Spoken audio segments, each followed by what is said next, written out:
పులి కథానిక సంపుటి పుస్తకం నుండి మరొక కథ విందాము. కథ పేరు వీసి. రచించిన వారు ఆచార్య కులకలూరి నగర్. చదువుతున్నది కరుణా సిరిమణి.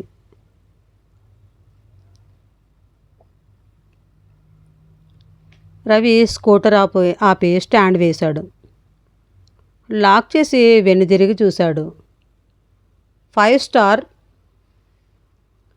స్టార్ హోటల్ సోయగాల నయగారాలతో వెలిగిపోతూ ఉంది. చుట్టూ చూశాడు. తమ వాళ్ళ కార్లు కనిపించాయి. అందరూ వచ్చినట్లున్నారు. కారు లేనివాడు తనొక్కడే. సాయంకాలం ఇంకా 6 కాలేదు. చీకటి వ్యాపారానికి సిద్ధమవుతున్న నగరంలో, అందాలు ఆరబోసే హోటల్లో తమ ముఠా శిబిరం ఎక్కడో ఉండి ఉంటుంది. ఎవరూ ఆహ్వానించలేదు. కౌంటర్ దగ్గరకు పోయాడు. మినీ కాన్ఫరెన్స్ హాలు 12వ ఫ్లోర్లో ఉంది. హుస్సేన్ సాగర్ సిగ్గుపడుతూ ఉంది. సిటీ సింగారం చేసుకోవడానికి మొదలుపెట్టింది. హైదరాబాద్ అందమైన నగరం. దాని ల్యాండ్స్కేప్ అద్భుతం. చార్మినార్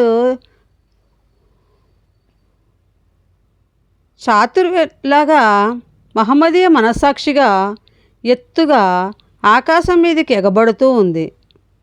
దూరంగా బంజారాహిల్స్ వీధి దీపాలు ఇళ్ల దీపాల ముందు వెలవెలబోతున్నాయి. బంజారాలు ఏమయ్యారు? పేరు మిగిలిపోయింది. డిసెంబరు నెల చలి వద్దామా వద్దా అని సిగ్గుపడుతూ తడబడుతూ అడుగులేస్తూ ఉంది. ఇప్పుడా రావటం? నాయుడు హ్యాండ్ షేక్ చేస్తూ అడిగాడు. 6ంటికి కదా రమ్మంది, ఇంకా 6 కాలేదు. అందరూ వచ్చారా? రవి అడిగాడు. అందరూ వచ్చినట్లే. వీసీ గారే రావాలి. రెడ్డి విష్ చేశాడు. రండి అన్నాడు. రవి వాళ్లతో పాటు ముందుకు సాగాడు. అంతా 25 మందికి మించరు. ఎక్కువ మంది ప్రొఫెసర్లు, రిజిస్ట్రారు, కంట్రోలరు వచ్చారు. లైబ్రేరియన్, ఇంజనీరు, ప్రిన్సిపాల్, శాస్త్రి వచ్చారు. అందరూ సూటుల్లో వచ్చారు. డిన్నర్ కదా అని రవి ప్యాంట్ స్లాక్తో వచ్చాడు. మీకు చలిగా లేదా? శాస్త్రి అడిగాడు. ఏసీ గదిలో కదా డిన్నర్ అన్నాడు రవి. పక్కకు చూస్తే 6 ఆడపిల్లలు ఉన్నారు. వాళ్లను యూనివర్సిటీ స్కాలర్స్గా గుర్తుపట్టాడు రవి. వాళ్ళెందుకు ఇక్కడ అని అడిగాడు. మనకు సహాయం చేయటానికి. గాజుల చేతులు గ్లాసులు గలగలలాడితే అదో ముచ్చట. రవికి ఎందుకో శాస్త్రి అంటే ఇష్టం తక్కువ. మొదటి నుంచి అంతే. రిజిస్ట్రారు వీసీని వెంటబెట్టుకుని మినీ హాల్లోకి వచ్చాడు. నాయుడు శాల్వా కప్పాడు. రెడ్డి పూల బొకే ఇచ్చాడు. ముందుగా రిజిస్ట్రారు యువతుల్ని పరిచయం చేశాడు. పేర్లు, సబ్జెక్టులు చెప్పాడు. ఆ పైన ప్రొఫెసర్లను, స్టాఫ్ను పరిచయం చేశాడు. మీరు వచ్చారా? వీసీ రవిని చూస్తూ అడినాడు. వస్తారనుకోలేదు అన్నాడు. మీకు రిసెప్షన్? నాకు ఆహ్వానం వచ్చింది. రాకుండా ఎలా ఉంటాను? రవి చెప్పాడు. రానన్నా? రాకూడదనా? రాకపోతే మంచిదనా? ఏమనుకుంటున్నాడు వీసీ నా గురించి అని రవి ఆలోచించసాగాడు. రాకుండా ఉండగలడా? అందులో 2 అర్థాలు స్ఫురించాయి. శాస్త్రి అంతే తిన్నగా మాట్లాడాడు. మీరంటే భక్తి అని, మీరు అధికారని, మీతో పెట్టుకుంటే కష్టమని గ్రహించి వచ్చి ఉంటాడు అన్నట్లుగా ఉంది మాట తీరు. మినీ హాల్లో పొడుగ్గా పెద్ద టేబుల్ ఉంది. అందంగా తెల్ల బట్ట పరిచారు. పూల అలంకారం ఉంది. ఫ్లవర్ వాజుల్లోనివి నిజం పూలు, ప్లాస్టిక్వి కావు. సెంటు, పెర్ఫ్యూమ్ టేబుల్కే కొట్టారో మినీ హాలుకే కొట్టారో పరిమళం ప్రసన్నంగా ఉంది. ముక్కులు గిల్లుతూ ముఖాలతో పరాచికలాడుతూ ఉంది. అందమైన క్లబ్ డాన్సర్లా అంది అందకుండా జారిపోతూ గదిలోనే గమ్మత్తుగా మత్తుగా వలయాలు తిరుగుతూ వయారాలు పోతూ ఉంది పరిమళం. రవికి పూలు పరిమళం ఇష్టం. సింథటిక్ సెంటు ఇబ్బంది. శవపేటిక మీద కొట్టిన సెంటు స్మృతిలో మెదులుతుంది. అగరత్తులు వెలిగించిన సమాధులు గుర్తుకు వస్తాయి. క్లాసుకు పోయేటప్పుడు సెంటు రాసుకోవడం, పెర్ఫ్యూమ్ చల్లుకోవడం, కిళ్ళి నమలటం, ఒక్కపడి కొరగడం ఇష్టంగా ఉండదు. ఎవరు క్లాసుకు పోయినా ఈ వికారాలు, షోకులు అతిశయం అసహ్యంగా ఉంటుంది. చదువో తెలివో ఆలోచనో అనుభూతో ఆవేశమో విద్యార్థులకు అందించాలని భావిస్తాడు రవి. మినీ హాలులో పరిమళం ఇష్టం లేదు, కానీ కష్టం కాదు. ఇది డిన్నరే అయినా విద్యా వ్యాసంగ వ్యవహారం. సైడ్ టేబుల్ మీద బ్రాందీ, విస్కీ, ఫుల్ బాటిళ్ళు, బీర్ బాటిళ్ళు విలాసయాత్రకు వచ్చిన హీరోల మాదిరిగా షోక్గా, టీవీగా, దర్పంగా కూర్చున్నాయి. చిన్ని చిన్ని బకెట్లలో ఐస్ క్యూబ్స్ ఆత్రంగా ఎదురు చూస్తున్నాయి. మమ్మల్ని ఉపయోగించండి అని గ్లాసులు గలగలలాడుతున్నాయి. ఎవరెవరికి ఏమేమి ఎలా కావాలో చెబితే బేరర్లు అలా కలిపి ఇస్తున్నారు. గాజుల చేతులు తెచ్చి అందిస్తున్నాయి. నాకేమీ వద్దు అన్నాడు రవి. ఏం అన్నాడు వీసి. అలవాటు లేదు. ఎప్పటినుంచి? చిన్నప్పటి నుంచి. అలవాటు కాకపోతే ఎలా? ఈ సమాజంలో ఇది లేకపోతే ఎలా అన్నాడు వీసి. రవి ఏమీ మాట్లాడలేదు. వీసి ఉదయమే పదవి బాధ్యతలు చేపట్టాడు. ఇది వీసి గౌరవార్థం ఇచ్చే విందు.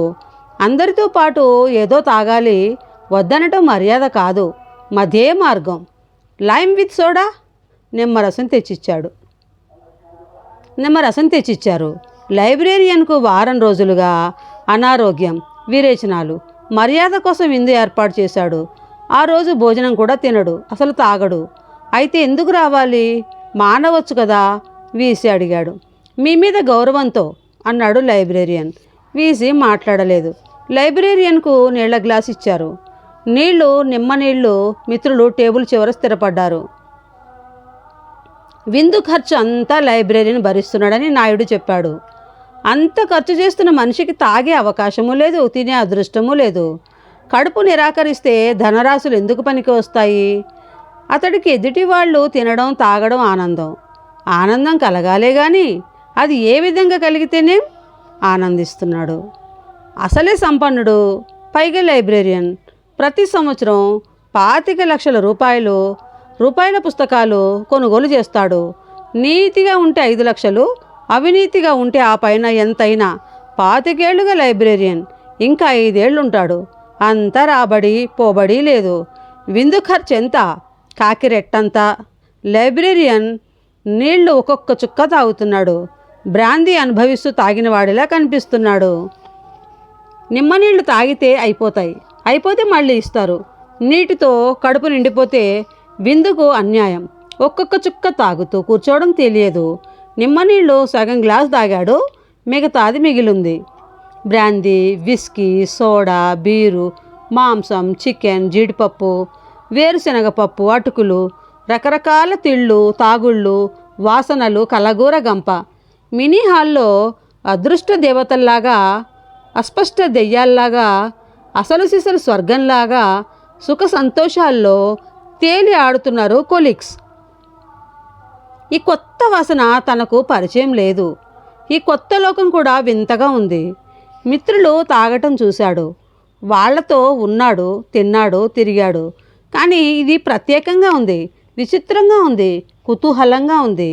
దీనికి రవి మానసిక స్థితి, నిరాశ, వేదన కూడా కారణం కావచ్చు. హాలులో సంగీతం రెక్కల మీదికి ఎక్కి పరిమళాల మిక్చర్ ప్రయాణం చేస్తూ ఉంది. పాట చెవికి, పరిమళం ముక్కుకు మాత్రమే కాదు, శరీరానికి తగులుతున్నట్లు భ్రాంతి. హాలు ఆరంభంలో చల్లగానే ఉంది, క్రమక్రమంగా వేడెక్కింది. కిటికీలు తీస్తే బయటి చలిగాలి పోలీస్ యాక్షన్ ప్రారంభించింది. హాలు చుట్టూ ఉన్న అద్దాలలోంచి నగరం అలంకరించుకున్న అందగత్తెలాగా కనిపిస్తూ ఉంది. చీకటి దట్టంగా ఉన్న ఆరబోసిన వీధుల వెలుతురు దున్నుకుంటూ వాహనాలు తిరుగుతున్నాయి. గ్లాసుల్లో పానీయాలు చప్పరిస్తూ, ఎదుట ఉన్న నంజుళ్ళు కొరుక్కుంటూ, సిగరెట్లు పొగ చిమ్ముకుంటూ హాలు కొత్త వాసన సృష్టిస్తుంటే పాత వాసన సిగ్గుపడుతూ దాగుడు మూతలాడుతూ ఉంది. పెర్ఫ్యూమ్ స్ప్రేకి, బ్రాందీ విస్కీ వాసనకి చెడుగుడాట.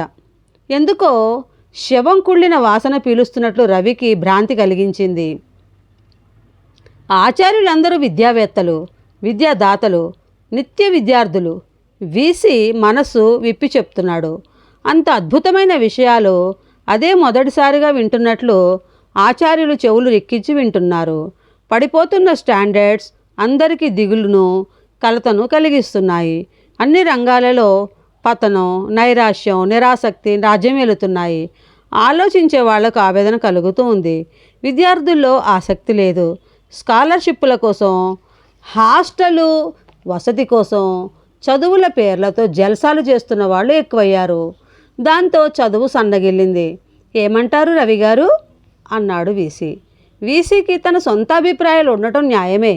అందరిలో రవిని అడగటం విచిత్రం. రవి స్కాలర్షిప్లతో చదువుకున్న వ్యక్తి. నీకు చదువు రాదు అన్నమాట అంతర్గతంగా దాగి ఉన్న భావన కలిగింది. మీ అభిప్రాయాలు మీకుంటాయి, మీ సందేశం మీరు ఇస్తారు, మేము వింటాము. ఇది మీరు మాట్లాడవలసిన సమయం, మేము ఆలకించి ఆచరించవలసిన సందర్భం. నేను చెప్పేది ఏవీ లేదు, మీరు చెప్పేది ఏదో చెప్పండి అన్నాడు రవి.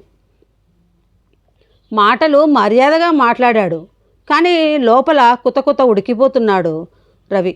తానేం మాట్లాడినా సభా సమావేశం రసాభాస అవుతుంది. ప్రారంభించాడు మళ్ళీ వీసీ ప్రసంగం. అధ్యాపకుల్లో కార్యదీక్ష లేదు. క్లాసులు సరిగా తీసుకోరు, పరిశోధన చెయ్యరు, చేయించరు. ఉద్యోగం యూనివర్సిటీలో, జీతం తీసుకునేది యూనివర్సిటీలో, పనిచేసేది తన కంపెనీలో. ప్రతి ఆచార్యుడికి వేరువేరు వ్యాపారాలు ఉన్నాయి. మార్కెట్లో ఈ విశ్వవిద్యాలయంలో తయారైన సరుకు చలామణి కావడం లేదు. ఏ ఉద్యోగాలకు పనికిరాని వాళ్ళు తయారవుతున్నారు. సివిల్స్ సాధించిన వాళ్ళు లేరు, గ్రూప్ 1 పొందిన వాళ్ళు లేరు. మన సరుకు మీద, మన చదువుల మీద, మన ఉత్పత్తి చేసిన విద్యార్థుల మీద నమ్మకం లేక ఉద్యోగాలు ఇచ్చే సంస్థలు ప్రత్యేక పరీక్షలు పెట్టుకోవాల్సి వచ్చింది. అటువంటి వాటిలో మన వాళ్ళు ఎక్కడున్నారు? మాట్లాడటం ఆపి అందరినీ చూశాడు. కొందరికైనా ఒళ్ళు మండి ఉంటుంది. ఎవరూ మాట్లాడలేదు, పైగా చప్పట్లు కొడుతున్నారు. నువ్వు కుక్కవు అంటే నిజమే అని చప్పట్లు కొట్టడం కొందరికి ఆజన్మ సంస్కారం. శాస్త్రి అందరికంటే గట్టిగా చప్పట్లు కొట్టాడు. రవి నీరసంగా వింటూ కూర్చున్నాడు. మళ్ళీ ప్రారంభించాడు ప్రసంగం వీసీ. విశ్వవిద్యాలయం డిగ్రీ తెల్ల కాగితం అయిపోయింది. ఎందుకు పనికి రావటం లేదు. పరిశోధనా రంగం అల్లకల్లోలంగా ఉంది. కాఫీ సిద్ధాంత గ్రంథాలు కలవర పెడుతున్నాయి. డిగ్రీలు కుప్పలు తెప్పలు, చదువులు తప్పుల తడకలు. విద్యార్థులు, పరిశోధకులు ఇసుక తక్కెడ పేడ తక్కెడ తోచే ప్రొఫెసర్లు వేల పరిమితులకు బానిసలు. ఈ పరిస్థితులు బాగుపడాలి. ఆచార్యులు చెడామడా చప్పట్లు కొట్టారు. రవి మౌనంగా ఉన్నాడు. రవి గారు, మీరేమంటారు? మీ అభిప్రాయాలు మీవి. ఇది చర్చావేదిక కాదు. పరిస్థితులు బాగుపడాలన్న మీ సూచన బాగుంది. అందరూ అవునన్నారు. కరెక్ట్ అన్నారు. ష్యూర్ అన్నారు. అంటుంటే అన్నారు కాబట్టి విన్నాడు కాబట్టి అన్నారు. విశ్వవిద్యాలయ పునర్నిర్మాణం కార్యక్రమంలో మనమంతా పూనుకోవాలి అన్నాడు వీసీ. అవునవునని అందరూ అన్నారు. అందులో రవి కూడా ఉన్నాడు. ఈ దెబ్బతో వీసీ పరమానంద భరితుడయ్యాడు. మనం పూర్వ వైభవం తేవాలి. భారతదేశంలోనే కాదు, ప్రపంచంలో మనం గుర్తింపు పొందాలి. అందరూ హర్షించారు. అందుకు మనం కంకణం కట్టుకోవాలన్నాడు. కంకణాల చేతులు గ్లాసులు అందిస్తుంటే అందుకున్నారు, చప్పరిస్తున్నారు. సన్నగా సంగీతం వినిపిస్తూ సుఖంగా ఉంది. పల్లచటి పరిమళాలు శరీరాలను గాలిలో తేలుస్తున్నాయి. వీసీ పేరు ఫకీర్ రెడ్డి. అనేక దేశాలు పర్యటించాడు, అనేక పురస్కారాలు పొందాడు. ఆర్థిక శాస్త్రంలో అంతులేని మేధావి అని పేరు ప్రఖ్యాతులు పొందాడు. ఇప్పుడు వీసీ అయ్యాడు. మరో 3 ఏళ్లకు యూజీసీ చైర్మన్ అవుతాడు. మరో 3 ఏళ్లకు గవర్నర్, 5-6 ఏళ్లలో రాష్ట్రపతి గ్యారంటీ. అందరూ స్తుతిస్తున్నారు. వీసీ ఆనందంగా వింటున్నారు. ఫకీర్ రెడ్డి పుట్టింది పల్లెలో, చదివింది పల్లెలో. 10 ఏళ్ల చదువు, దాదాపు 20 ఏళ్ళు చదివాడు. గట్టి పునాది. వ్యవసాయం రెడ్డికి ఇష్టం, పంట ఇష్టం, నేలతల్లి మీద ప్రేమ. వ్యవసాయ కుటుంబం, ఊరు వదలటం ఏమాత్రం ఇష్టం లేదు. తండ్రికి చదువు ఇష్టం. ఫకీర్ రెడ్డికి చదువుకోక తప్పలేదు. ఫకీర్ రెడ్డి పెద్ద పెద్ద చదువులు చదవాలని తండ్రి ఇష్టం. దూరపు బంధువు ప్రొఫెసర్కి అప్పగించాడు. ఫకీర్ రెడ్డి పట్నం చేరాడు. ఆచార్యుడి ఇంటిలోనే నివాసం. అతడి మీసం అప్పటికి మెలిదిరిగింది. ప్రొఫెసర్కు ఒకే ఒక కూతురు. ప్రొఫెసర్ దగ్గర చదువు, కూతురు ఉంటే ఫకీర్ రెడ్డి దగ్గర మీసము, పొలము ఉన్నాయి. కొడుక్కి తండ్రి పంపే డబ్బుతో 2 ప్రొఫెసర్ల కుటుంబాలు బతుకుతాయి. మాటల్లో కట్నం ప్రసక్తి లేదు. అదో అందం. ప్రొఫెసర్ కూతుర్నిచ్చి పెళ్లి చేసి ఇంట్లో పెట్టుకొని వాళ్ళ ఆనందం చూచి ముచ్చటపడ్డాడు. అల్లుడి దగ్గర డబ్బు తీసుకుని తనకు చదువు ఇస్తే చాలు, చదువు మొదలైంది. ఎంఏ తన శాఖలోనే చేశాడు, డాక్టరేట్ తన దగ్గరే చేశాడు, గోల్డ్ మెడల్ వచ్చింది, మెడలో వేసుకున్నాడు. మామ థీసిస్ రాసి పెట్టాడు అంటారు, కాని వాళ్ళు కాపీ అంటారు చదివిన వాళ్ళు. 37వ ఏట డాక్టరేట్ పట్టం చేతికి వచ్చింది. వెంటనే లెక్చరర్ పోస్ట్ వచ్చింది. మామ హెడ్ ఆఫ్ ది డిపార్ట్మెంట్, అల్లుడు అందులో లెక్చరరు. ఫకీరెడ్డి లెక్చరర్గా చేరినప్పుడు రవి ప్రొఫెసర్. ఫకీరెడ్డి 5 ఏళ్లకు రీడర్ అయ్యాడు, మరో 5 ఏళ్లకు ప్రొఫెసర్ అయ్యాడు, మరో 5 ఏళ్లకు వీసీ అయ్యాడు. తనతో లెక్చరర్లుగా చేరిన చాలామంది ఇంకా లెక్చరర్లుగానే ఉన్నారు. పూలమ్మిన చోట కట్టెలమ్మినట్లు కాదు, కట్టెలమ్ముకునే చోట పూలమ్మటం చూడాలి, అది అదృష్టం. ఇది వింత, ఇంత విడ్డూరమా అన్నవాళ్ళు లేకపోలేదు. వీసీ పదవి రాష్ట్ర కేంద్ర సర్వీసు కమిషన్ల పరిధిలోకి రాదు, ప్రభుత్వం నియమిస్తుంది. దానిష్టం. ప్రభుత్వం సమర్థుడని ఎవరిని అనుకుంటే అతడు వీసీ అవుతాడు. సెర్చ్ కమిటీ ఒకటి ఉంటుంది, అది సమర్థుల్ని వెతికి ప్రభుత్వానికి చూపుతుంది. ఓకే ఫ్రెండ్స్, మనం ఇక్కడ ఒక చిన్న విరామం తీసుకుందాం. మిగతా కథ నేను ఇప్పుడే చదివి వినిపిస్తాను. నచ్చితే లైక్ చేయండి, షేర్ చేయండి, నా ఛానల్ సబ్స్క్రైబ్ చేసుకోండి ఫ్రెండ్స్. బాయ్. కరుణ సిరిమణి.